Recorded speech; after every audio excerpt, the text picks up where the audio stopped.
هاري كين من اول ما بدا يلعب ما فما حتى مره ريتو فيها تضرب، ما فما حتى مره تصاب هاري كين، لا مع بايرن ميونخ لا مع توتنهام لا مع لونجلتير. المره هذه قبل مباراه ريال مدريد في دوري ابطال اوروبا اتصاب هاري كين اللي عنده تقريبا 10 سنين من اللي يلعب. عمري ما ريت هاري كين تضرب. جيب لي مره هاري كين تضرب، نتحداكم كان تتفكروا لي مره هاري كين تضرب وغاب عن المباريات.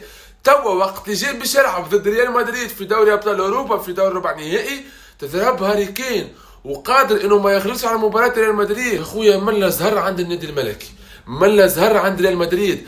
انا كنت متاكد وكنت عارف اللي ريال مدريد كيما عمل ضد السيتي باش يعمل ضد بايرن ميونخ، باش يترشح كيفاش وقتاش علاش ما عندك حتى فكره، لكن ريال مدريد باش يترشح. وهاكم شفتوا هاري كين تضرب المهاجم الاول الاساسي لبايرن ميونخ، تضرب الماكينه التهديفيه اكثر من 40 هدف مع بايرن ميونخ الموسم هذا، تضرب برا. انت توا لوش كيفاش باش يربح بايرن ميونخ ريال مدريد. شنو رايكم في الزهر نتاع النادي الملكي؟ اكتبوا لي رايكم في التعليقات.